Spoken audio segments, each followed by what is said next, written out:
Welcome to the podcast, Chris Graham, and I'm joined by Scott German. Haven't had Scott on for a while. He's been a traveling man, either at the beach or traveling with the Baltimore Orioles. The Orioles did their job for us, Scott. They got us from baseball season to the start of basketball practice without having to expend too much mental energy on the failings of the UVA football team. So thanks to the O's. I wish they could have stayed a little longer, obviously.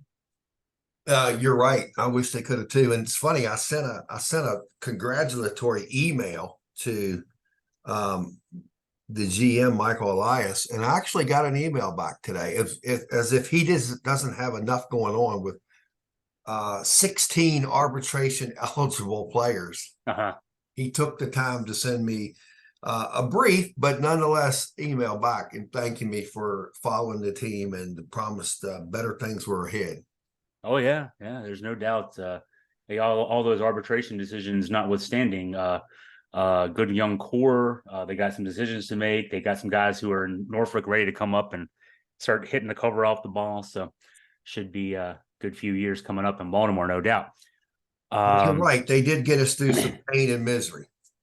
Well, and they were at least a year ahead of time from what we'd expected. I mean, going into this season, this is the funny thing about predictions. Sometimes they're right. The Vegas people picked, and Vegas was overestimating Virginia. It looked like the over/under for Virginia wins this season in football was 3.5 at one. Now, if you bet it over and you have games with 3 top 25s and 3 other games that you're going to be a big underdog in, you have to win 3 of those 6. If you bet over when the season started, it ain't looking good for you right now. But as far as the O's were concerned, the baseball prospectus had the O's at 76 wins going into the season. They won 101, so they slightly overperformed expectations there. Yeah, they did. They overperformed, and the Yankees and Red Sox definitely underperformed. So the combination meant they had a good chance of winning the East, and they did. So there they go. Well, now we're back a slap in the face, and we're back to reality, right? Back to reality. Well, we'll delay it a little bit by talking ACC football first. Every week for our website, Scott does an ACC Football Power Rankings, and thought we'd talk about that to start with. Pretty obvious who the top 2 teams are, and maybe even pretty obvious who the top 3 teams are. One was expected when the season started. FSU was picked to be in the mix for the top spots. UNC and Duke, though, were not expected to be. Well, UNC was probably expected. They were picked 3rd preseason by the writers, so they were expected to be just on the outside looking in. But Duke, no one had Duke anywhere near the top. Those 3, Scott, I'm guessing, from looking at your power rankings, those 3 are the ones that have really kind of separated themselves from the rest of the league at this stage. Yeah, they have. And I'm looking at those rankings right now. The top 3 or 4 has been pretty easy. I kind of went back last night and looked at my composite, and there's some teams that have been all over the board. An example, Tech in one of my rankings was as low as 14th, which is as low as you can go. And now I have them 7th. The opposite, Miami, was as high as 2, and now, because I still can't get over that fiasco against Georgia Tech, I have them 11th. Now, I know 11th might be a little below where they probably should be, but I'm penalizing them for that absolute nonsensical meltdown against Georgia Tech. I will never forget that. Yeah, all you got to do is down the ball. You win the game. Instead, you fumble 2 passes, one of them a Hail Mary, and you lose to a team that had been beaten by Bowling Green by double digits at home the week before. Yeah, that's not good.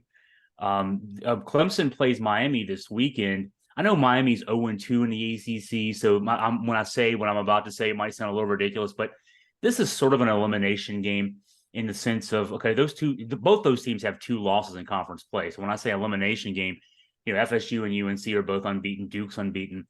Duke has a win over Clemson. But when you look down the road, if whoever loses this game between Clemson and Miami this weekend has 3 losses in ACC play, they will not have a chance to sneak into the 2nd spot. I mean, assuming that, if UNC or Duke has struggles down the stretch, there's plenty of ACC football still to be played. Clemson-Miami this weekend is definitely an elimination game. You have FSU and Duke. The two unbeatens are playing this weekend. Two of the three unbeatens, I should say, are playing this weekend. And so one of those teams will have a loss. Florida State a double-digit favorite in that one. And so we got some interesting matchups coming up this weekend, in addition to the UVA UNC game that starts at 6:30. Isn't that game on the CW this week? Yes. Yeah. So we get another CW game. I'm remembering, Scott, that the one CW game we've played so far, the BC game, there's a reason we don't watch the CW. All the commercial spots in between the game action for the TV shows on the CW. There's something called F Boy Island. I don't know. Maybe there's a reason that we don't watch that. But anyway, there's some good games this weekend, and then there's UVA UNC. But a couple games that we can maybe UVA fans can watch on a second TV on your phone while we're watching our Cavs get plastered by UNC. Yeah, you better have a backup plan. Watch the UVA UNC game. You better have a backup plan of either watching another game or maybe learning how to crochet or something. Because if you're thinking that the UVA North Carolina game is going to be 3 hours of entertainment, you might be very wrong. I'd be careful though, Scott, if I were you with a crocheting needle watching UVA UNC, because that needle might end up in my eyeball. I was going to think in your eyeball, probably. I didn't say what you were crocheting. You could be crocheting your eyes together. I think for at least you, Scott, I think Stephanie needs to keep away all sharp objects.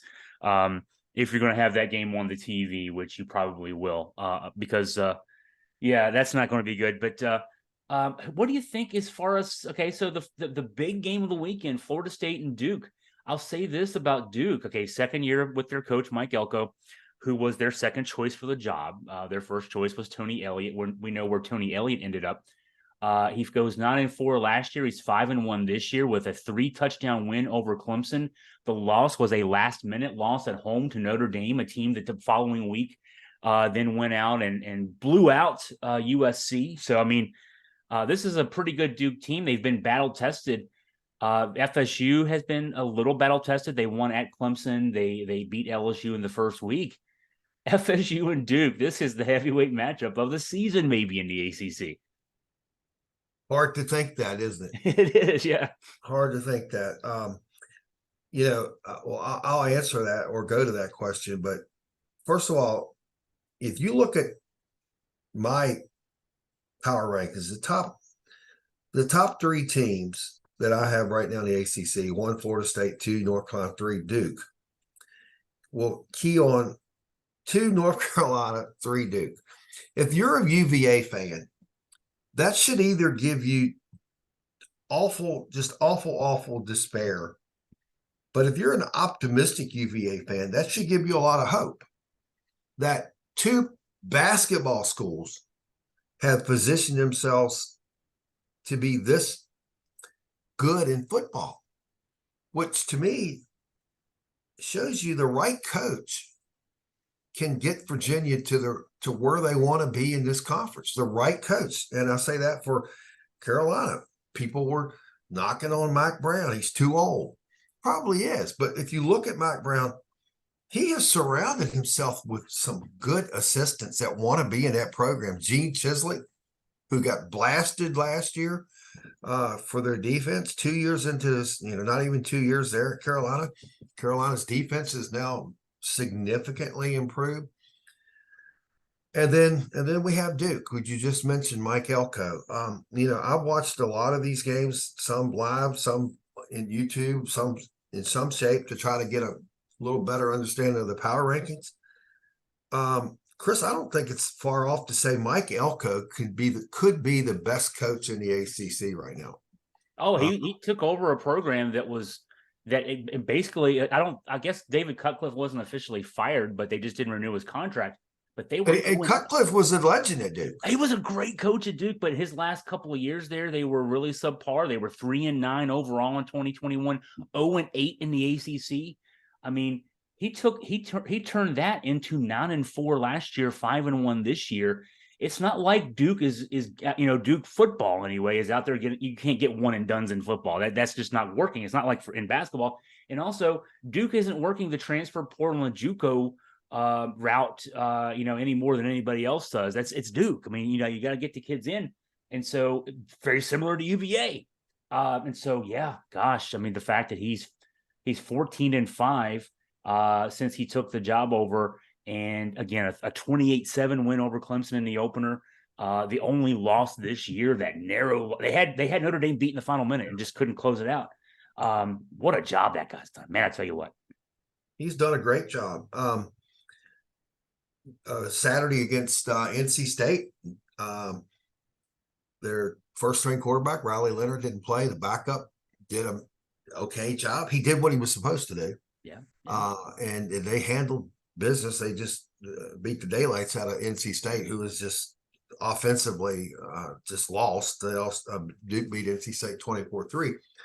But it should give UVA fans a lot of hope, because those are two schools that you don't think of as being strong football schools. I know Carolina's had some good years. Duke has had occasional good year, but they are right there. And this Duke Florida State game, I think it's going to be a lot closer than what people think, because I really believe Duke is just so well coached. They're not going to beat themselves. And I'm going to go on a record and say this is probably favors Duke if this game was played in Tallahassee more so than Duke.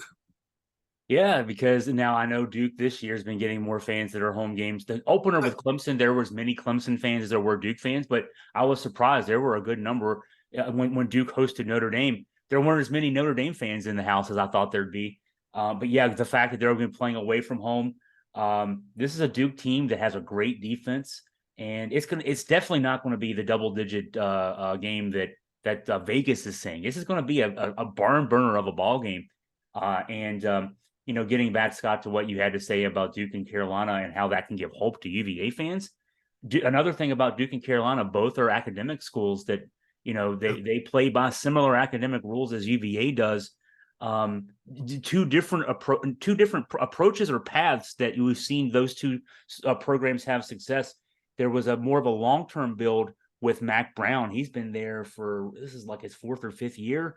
It was sort of slow rebuild with great recruiting every year, including a lot of kids from Virginia. Let's just say it. He's getting a lot of kids, the top kids from the state of Virginia, from the high school ranks, to go down to North Carolina, go to Chapel Hill. At Duke, I mean, all Mike Elko's done is turn it around real fast just by taking what he was given, which wasn't much, and putting him in the right places. The exact kind of opposite in both respects from what Virginia's seen from Tony Elliott. The recruiting has not been good. You mentioned, Scott, the great assistant coaches that UNC Virginia does. Tony Elliott does not have a really deep, top-notch staff, unfortunately. He doesn't have a Gene Chisley. He doesn't have a Gene Chiswick, no, a guy who was a winning coach as a head coach himself, and then has had great success as a coordinator at various stops. And then he was, unlike Mike Elko, who was handed nothing and has turned it into a couple of good teams.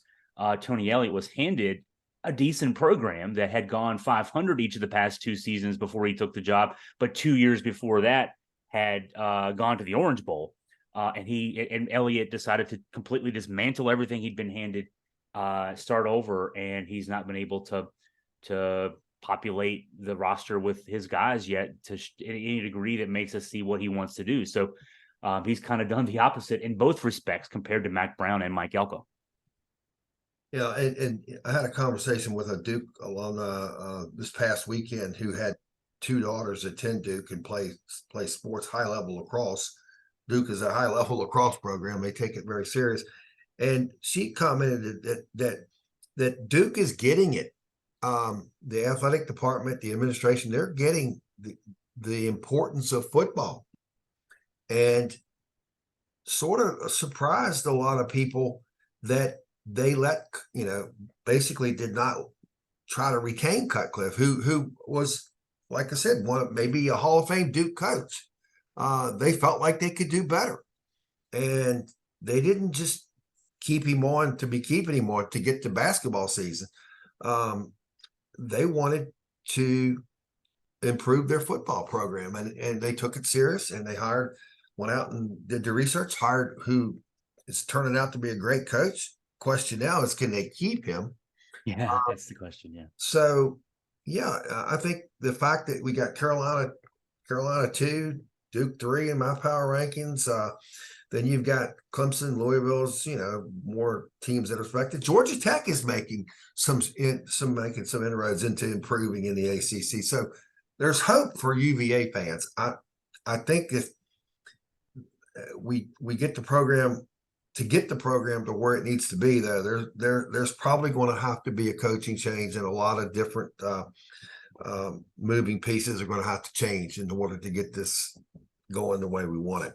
Well, just looking at your power rankings, 3 of the top 7 teams in your power rankings, Duke at 3, Georgia Tech at 6, Virginia Tech at 7, all have coaches who have been on the job less than 2 years. Because at Georgia Tech, Brent Pry took over as the interim coach last year, and actually had success down the stretch. He took over when the program started 1-3 in September, and he went 4-4 to finish out. One of those losses, curiously, to Virginia.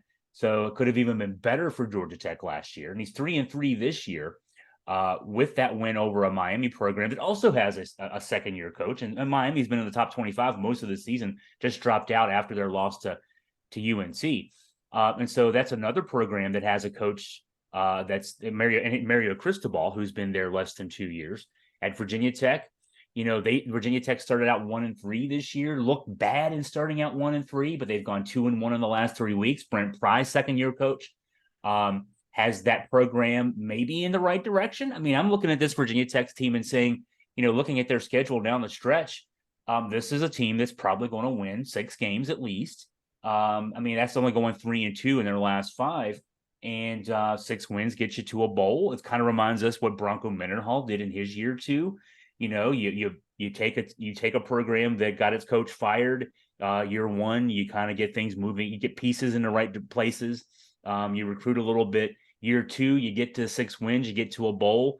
Thinking of the Bronco model. Then year 3, Virginia won 8 games, beat South Carolina in a bowl. Year 4, they're in the Orange Bowl.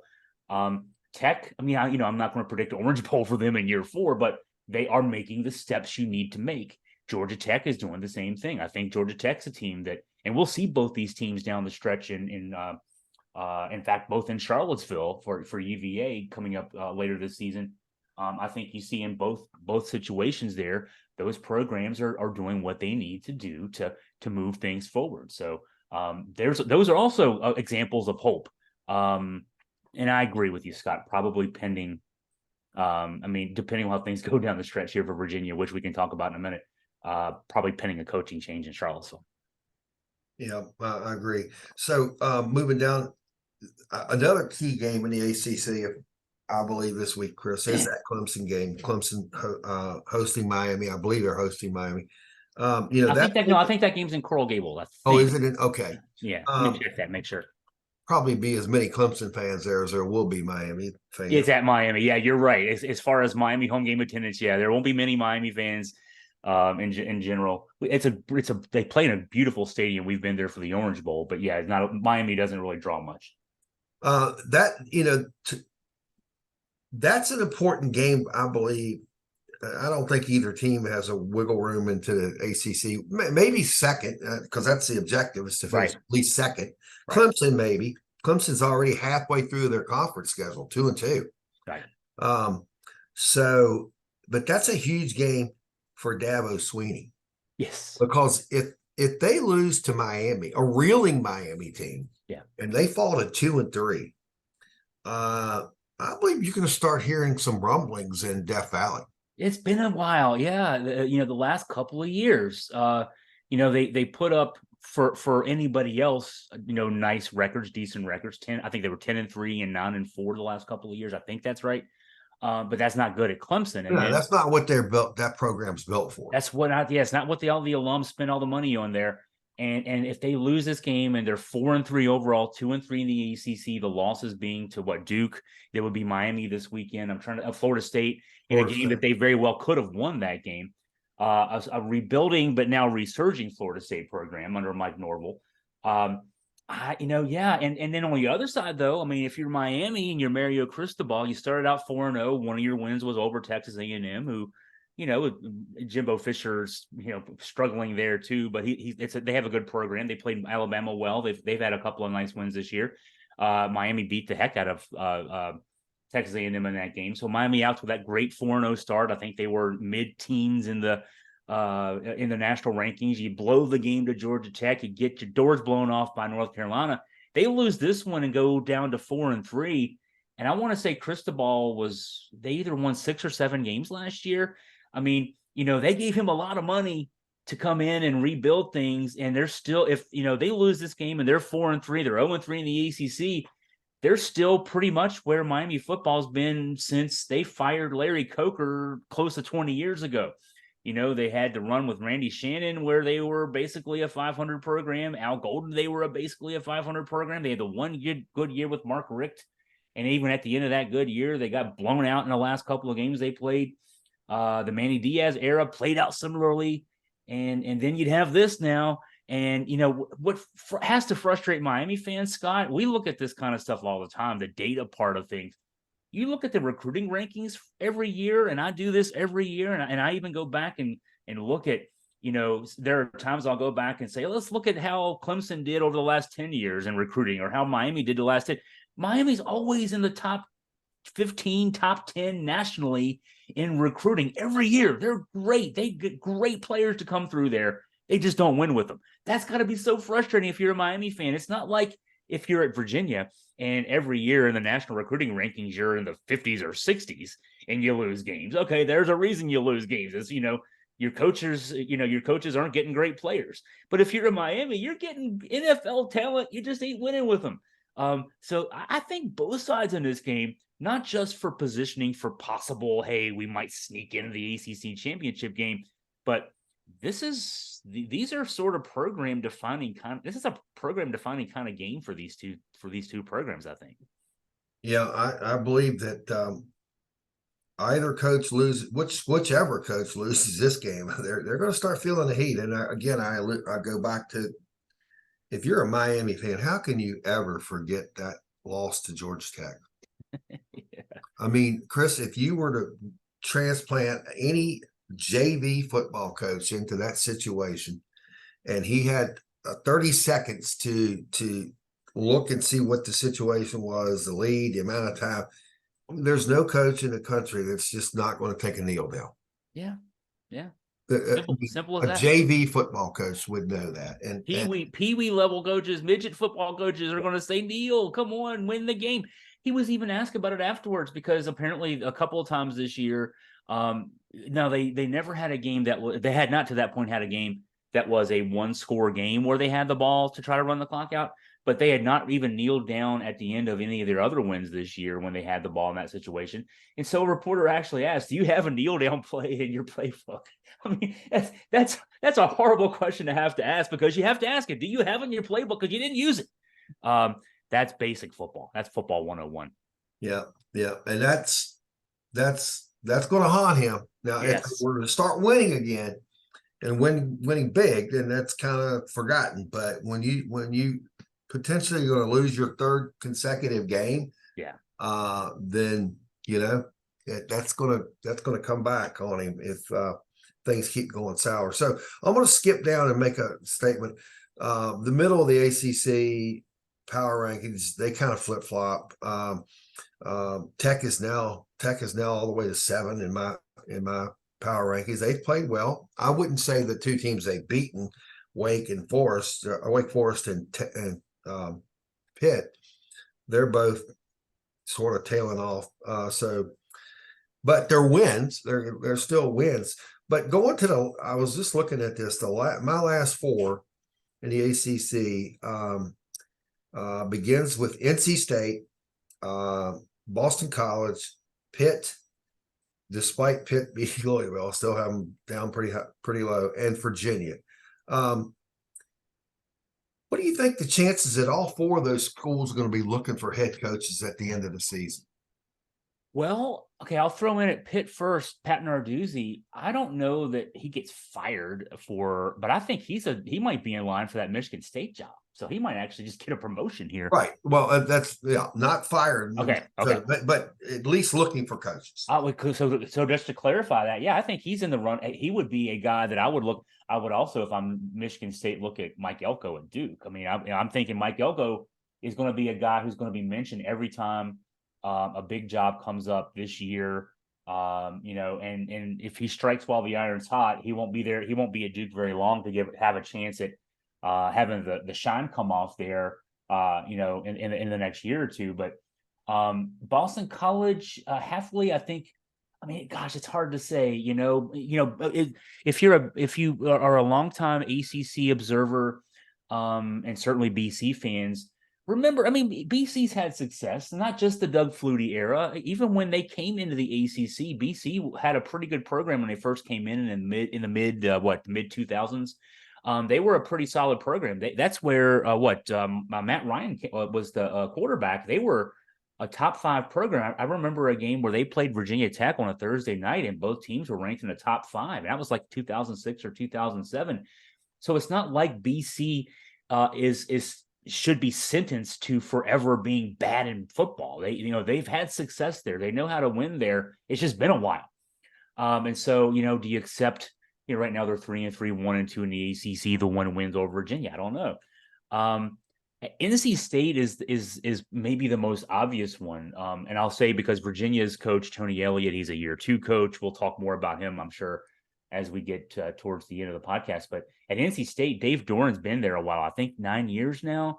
And he brought in Robert Anae, former Virginia, most recently former Syracuse offensive coordinator, to kind of redo things there offensively. It's not worked. You mentioned they lost 24-3 this past weekend to Duke with their backup quarterback.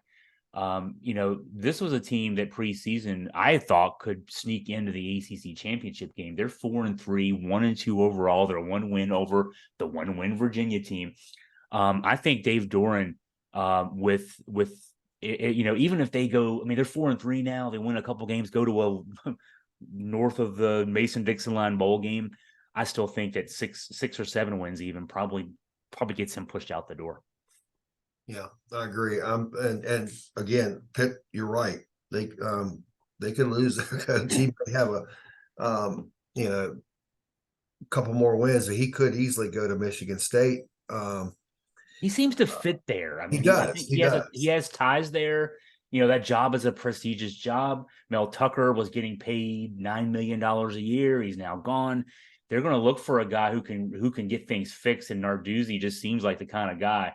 He's a Midwestern type guy. Even though this year they're having an off season, they just a couple of years ago they won the ACC. I think they won. Didn't they win the ACC 2 years ago with Kenny Pickett? I mean, yes, they played Wake in the championship game. Yeah. That was a great. I mean, so the reputation as a defensive coach who also has had good offenses at Pitt. Man, Michigan State could do a lot worse than Pat Narduzzi. So, yeah, I think it's possible that all 4 of those schools could see. And also, let's throw in Dino Babers at Syracuse. They started out 4-0 against a very weak schedule. They're now 4-3. Dino Babers has only had, I think, the 1 winning season there, and maybe one other season was 6 wins where they had a 500 season. And the last couple of years, they've feasted on their bad early week schedules and have struggled as the season has gone on. When the competition ratchets up, I think that Dino Babers could very well. I mean, I'd be surprised if he's not let go at the end of the season. Yeah, so this could be an off season where there's massive change in coaches in the ACC. Yeah, indeed. It'll be interesting. So inevitably we got to get to it. That's the bottom of my power rankings. Virginia 1-5. And Chris, I'd like to say 1-5, but this second half of the season Virginia could really turn things around. I just think that's not going to happen. In fact, I think the second half of the season could get ugly real quick, starting Saturday night in Kenan Stadium. Yeah, if the 1-5 was against the schedule that they have coming up, and then they had the schedule that they just played as the second half of the season, I'd say, man, there might be 3 or 4 wins in there because the way things went in the first half of the season for Virginia. Yeah, 1-5. The only win is against William and Mary, an FCS school. But there were 3 losses that were, I mean, one was 1-point loss to JMU at home in week 2, a 3-point loss to NC State in week 4, and a 3-point loss to BC on the road in week 5. And even the 42-14 loss to Maryland, that score is deceptive. That was a 21-14 game in the fourth quarter. Virginia had the ball, had a pass intercepted in the end zone that could have tied the game up in the fourth quarter. Things imploded from there, but 42-14 was not the story of that game. So even taking that away, one play in each of those, the losses to JMU, NC State, and Boston College, one play goes the other way, and they could have won all 3 of those games. So, I mean, this is a team that's 1-5, but could easily have been 2-4, 3-3, 4-2. I mean, that would take a lot, but they could easily be 2-4, 3-3.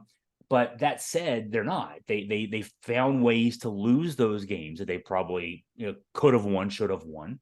And now you play, of your last 6, 3 teams currently in the top 25. Another team that was just in the top 25 in Miami, Georgia Tech, who beat that former top 25 team, Miami, and then Virginia Tech, who's right now 2-1 of their last 3, looking pretty good. So, when I looked at ESPN's FPI, Scott, the Football Power Index, just to get a glimpse of some thoughts on how the rest of the season could play out for Virginia. Virginia, the best win probability for Virginia in any of these 6 games, the 2 Techs in the range of 33%. They're going to be an overwhelming underdog in each of their last 6 games. They could play good football and still go 0-6 and finish 1-11. That's the story of this Virginia team right now. And if that were to hold 1-11, with just a atrociously bad recruiting class, how do you retain the head coach? I think the case could certainly be made that, I mean, and a lot of folks have been saying, I don't know if as many of them are saying it now as they were a few weeks ago when I first proposed this idea. But let's think of this from the perspective of the folks at the Darden School. Let's put this to a business case here. Your CEO was hired close to 2 years ago, December of 2021. He inherited a business that was running well. It could be running better. The previous CEO wasn't fired. He stepped away. He resisted efforts to make some changes that the chairman of the board who decided that needed to be made. So they hired a new CEO, and the new CEO came in, and instead of building off of what the previous CEO did, the new CEO decided to totally clean house. Let's get rid of everybody. Let's not retain any of the middle managers, the upper level management. Let's just start from scratch. Even the workers on the floor, we're gonna winnow them out. We're gonna make sure that they're gone. We're gonna bring in everybody new coaches. And this, go back to the football parlance, new coaches. We're gonna find a whole new roster of players. Okay, well, the results are that your offensive coordinator that you hired, one of your top upper level management people, had been an offensive coordinator at 2 previous stops, neither of which lasted more than a season. His results last year, he probably shouldn't have lasted more than a season at Virginia, but he's back for a year 2. In year 2, the results are even worse than they were a year ago. And so no improvement there. Even your defensive coordinator you brought in, actually the one hire that was good by Tony Elliott was the defensive coordinator, John Rudzinski from Air Force, and they've taken a big step back this season. So you have you completely gutted the roster, and your recruiting was ranked 13th in the ACC out of 14 schools in your first season. It's ranked 13th currently in the 14-team ACC for this season's recruiting class. So you haven't you got rid of the previous guys' players the best you could, and you haven't shown the ability to replace them with either comparable players, replacement level players, or better players. And so if you're thinking now, if you're running the business and you're saying, okay, so usually you say, God, we got to give a head coach 4 or 5 or 6 years to prove that he can, what he can do. At this stage, do you lose anything if you decide to make a change. The roster is not ACC quality. While I'll use Bronco Mendenhall terms from 2017. This is not an ACC quality roster at this stage. You don't have, for the most part, ACC quality head coaches. You don't have a recruiting pipeline that suggests that you'll be able to build from where you are now. If you were to bring in a new head coach and start from scratch, he's already at scratch. You're already at ground zero. And so, I think this could be a rare case where you say 2 years into a new football coach, you can actually, it wouldn't be a knee-jerk decision to say, let's get rid of this guy and go with someone new, because there's nothing that you would lose if you got rid of Tony Elliott. That there's no infrastructure in place that you would lose. And in fact, there's a lot saying that maybe you should consider a change now, because UVA football is going to move in next spring to that new football operations center, that $80 million building that we've been promised for many years. Maybe this is the time to say, hey, let's give those keys to a new head coach and let him start completely from scratch with this building and start building a new program. And we didn't touch on, if you don't make a change, how much more of a very depleted fan base do you lose? I mean, the fan base is pretty depleted right now when you're only drawing 30-some thousand, but how many of those bail out when you're just sticking to the same thing that hasn't worked for a couple of years? Where if you do bring in someone new, and I'm not talking about another Tony Elliott or someone that's got a plan. You had an article on the Augusta Free Press site about something unique. I'm not going to say as far as the option, but a coach that is established at some level, a head coach that's got a plan that can come to Virginia and implement it and be successful. Maybe that gains some of your fan base back. Well, I mean, the fan base is a work. It's going to be a work for years, no matter who you bring in. If Virginia starts, I mean, we saw this in 2019. Virginia won 9 games that year, went to the Orange Bowl, beat Virginia Tech. We still couldn't fill the stadium up for the game against Virginia Tech.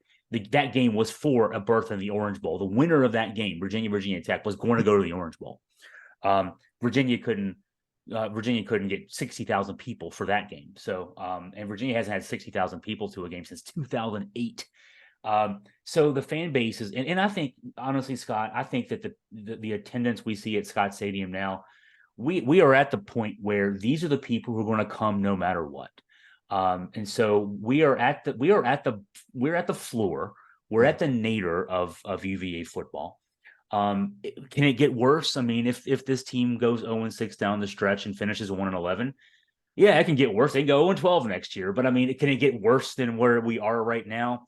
This is probably as low as it can be. I mean, the people that are coming are going to come regardless. They like to party. They like to tailgate. They like they're UVA people. Yeah, they want to see their friends. I mean, right. And so it won't, attendance wise, it's probably not going to be possible to get worse, but it certainly ain't going to get better. Right.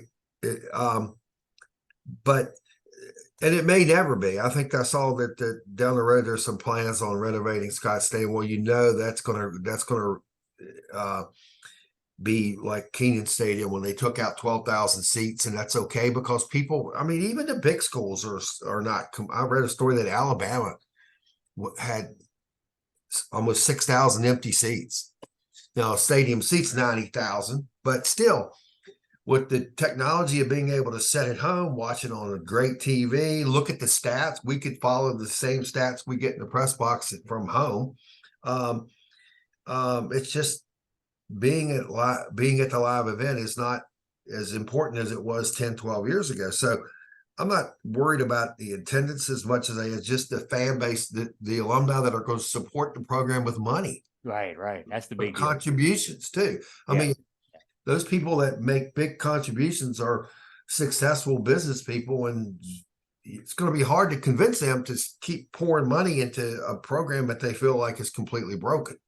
Because, Virginia football is not going to I hope I don't offend anyone when I say this, including football alums who are watching, or anybody, or any of the money people who write the checks. But Virginia football is not going to win a national championship in football. That's okay.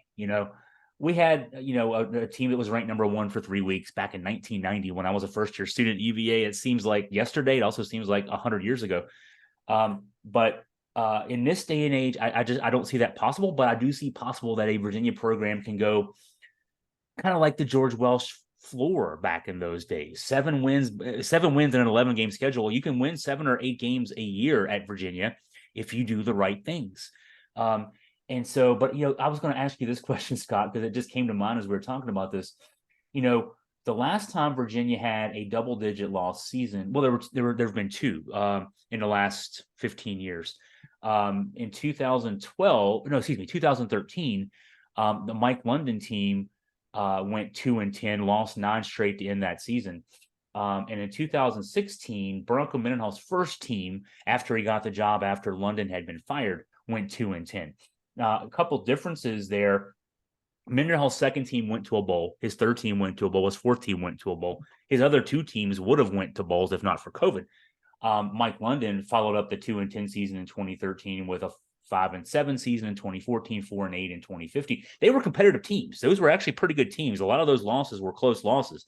But those two teams also had losing seasons. But I'm thinking of 2-10 in 2016. That was a frustrating season, Scott, but I think we could see that we knew that Bronco Mendenhall had a history of success. And I think there was, even in that 2-10 season, there was optimism that things were going to move in a better direction. The 2-10 season with Mike London, we were starting already to think then, and I remember writing columns saying maybe Virginia needs to make a change at coach, and they waited a couple of years too long to make the change, but they eventually did make the change.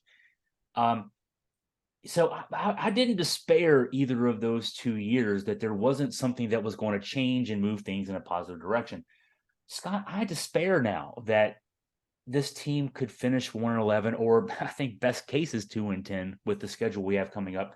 I despair because as much as I just made the business case for making a change, I don't think Virginia's going to make a change this year.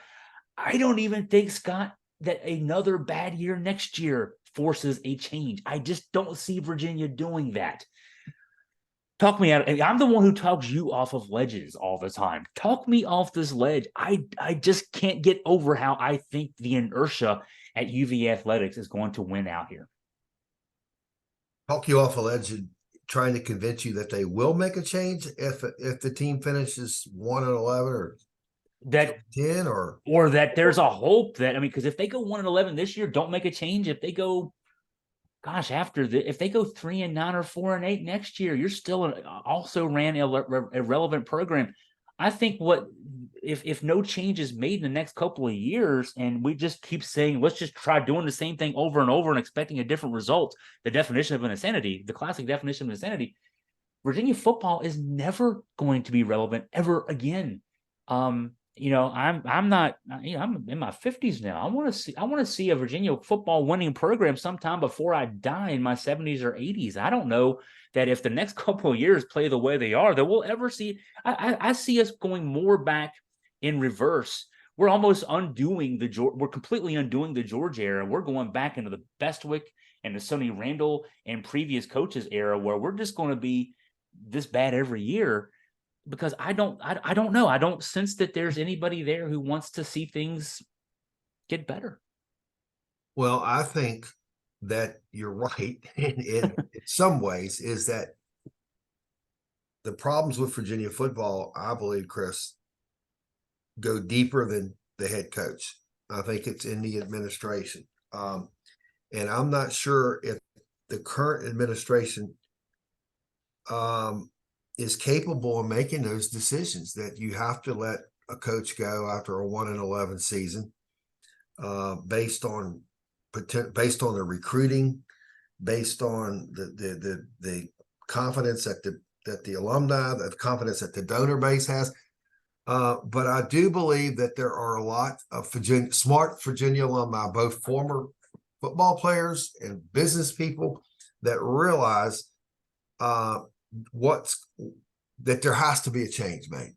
And the folks that helped put that $80 million football facility in place, it's going to be breaking ground next, going to be opening next spring, I believe.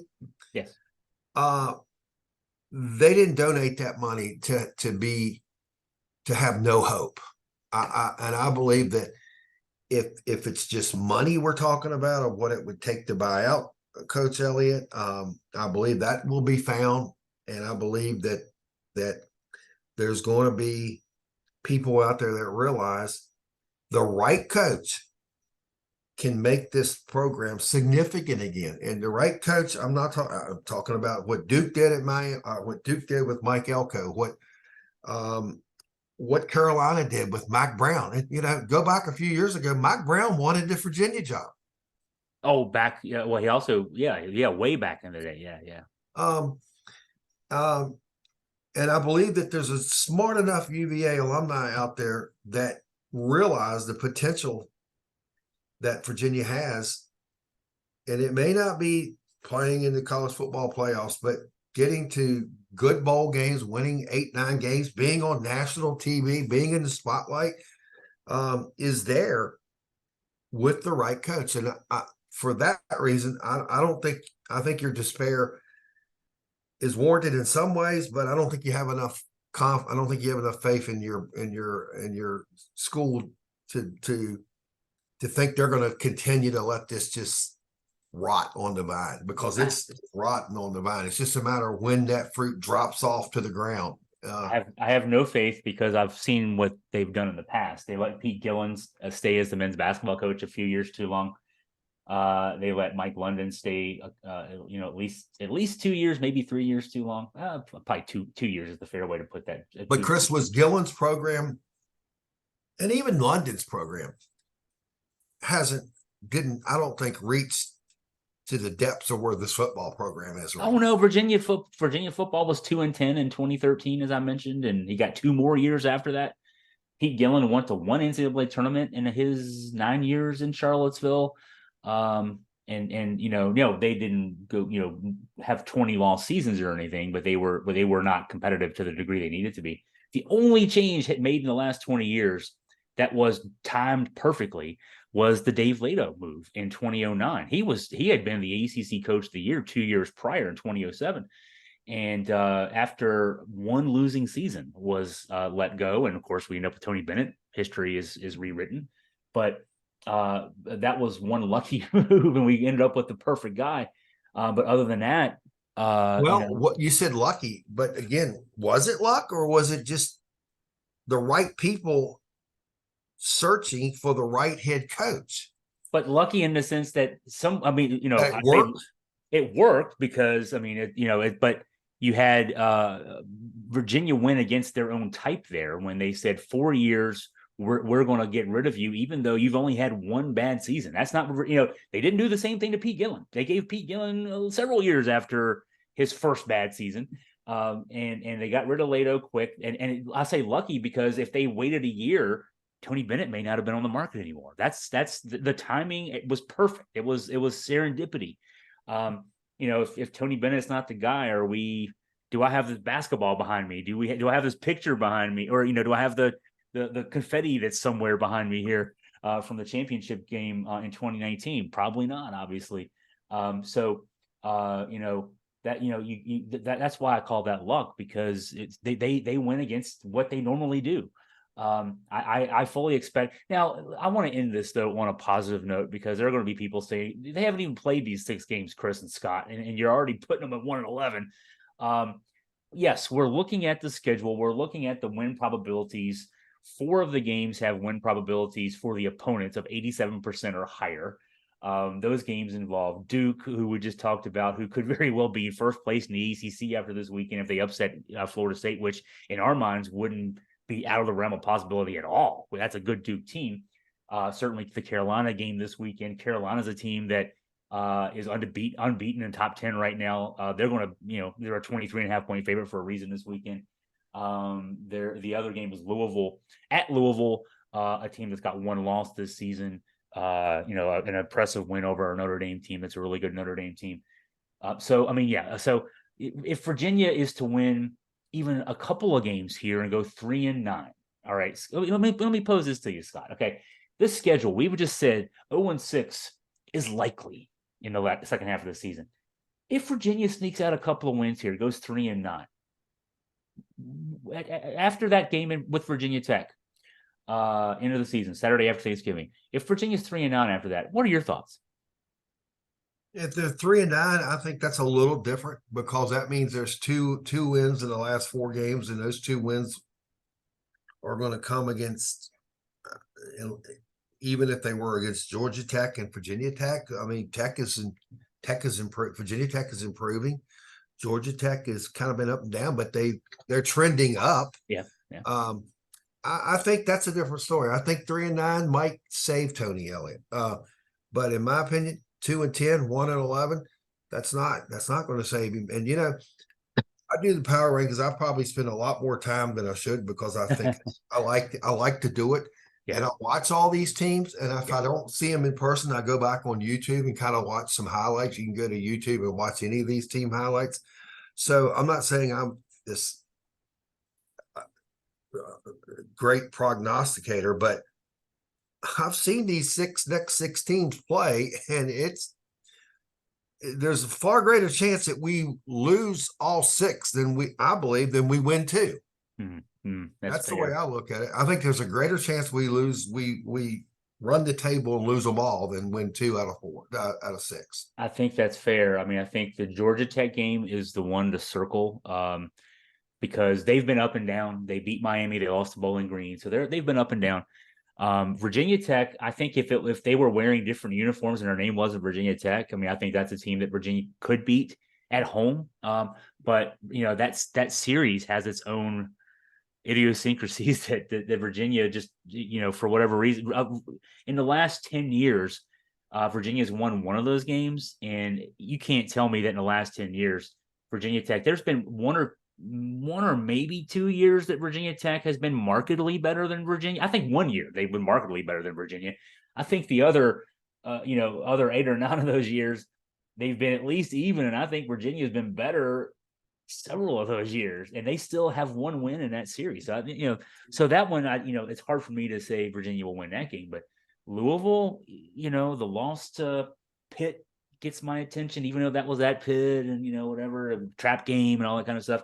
But yeah, Louisville's still very good. If you watch the Louisville Notre Dame game, that's electric. I mean, I'm giving you the 2 games that I think they have a shot in. The other 3, Carolina this weekend, Duke, and the Virginia Tech, I'll throw out. I mean, Miami. Miami. I mean, they've been up and down, but they still have all the talent, and they're not going to lose to Virginia this year in Miami. So, there's chances. But if I had to say, if you gave me the poll question, if the poll question was, is Virginia going to go 0-6 or 2-4, I'd probably vote 0-6. And I said this earlier, I think Virginia could play good football in all 6 of those games and still go 0-6 because the teams they're going to play are better than them. And so, if we play B football, B- or even B or B+ football against Miami, Duke, we're going to lose to those teams, even if they play C football. I mean, if we don't play, if we're going to have to significantly outplay any of these teams to even have a chance to win. And so that's the hard part here. That's where the program is. That when you can look ahead and say, if we play good football, we're still going to lose a bunch of games. That's saying a lot because the offensive line has issues. There's issues on the defense. The depth, all the injuries over there. I mean, it's just too much to get into. So. Yeah, I'm kind of with you there, Scott, unfortunately. Yeah, and if you break down every game, that last game against Tech could be playing to be bowl eligible. They could be, either bowl eligible or to improve their bowl. And their fans, as we know, they're legendary. They stick behind the program. They'll have as many, if not more, fans in Scott Stadium and that Virginia does. And we got 3 home games, and the home field advantage is minimal to UVA. Oh, and that game, yeah. I mean, that game is like if that game is either for a possible 6th win for Virginia Tech or even a possible 7th win. So instead of playing just for a bowl game, you're playing for a better bowl game. Right. If you're Virginia Tech, You're playing for a bowl game above the below the Mason-Dixon. Yeah, exactly. Maybe at least near the Mason-Dixon line. Yeah, those fans will kind of do what JMU did in week 2. We'll have traffic jams coming from my side of the 64, and I'll have to leave a little earlier than I'd like to get there. But yeah, totally. That's exactly right. The home field advantage goes away there for that game. So yeah, okay. Well, I wanted to try to end on a positive note because there are people who think all I do is trash, UVA football, and it's not the case. Well, they can now add me to that list because I'm not looking at it as much as trashing it as just being realistic. And if someone can present an argument, then let them send an email to your mailbag and let's respond to that. Oh yeah, and that's a great way to end. I like to do that send me an email at chris@augustafreepress.com. If you have any comments about this particular podcast. Of course, also, if you see this, if you're watching this, you finish watching this on YouTube, comment there. I'll always get email notifications about that. But you can email me, any way to communicate either about this, just in general about, any of the columns that I write, Scott writes, I'll forward to Scott anything you might want to get to his attention. But yeah, I'd love to hear from you as far as that goes. Scott, been fun, man. We got to do this more often. Yes, I'm looking forward to it. We got basketball coming up, so I'm sure we're going to be doing this a lot more often. That's correct. Well, for our listeners on the podcast, for our viewers on the YouTube, thank you for your time, and we wish everyone to have a great day.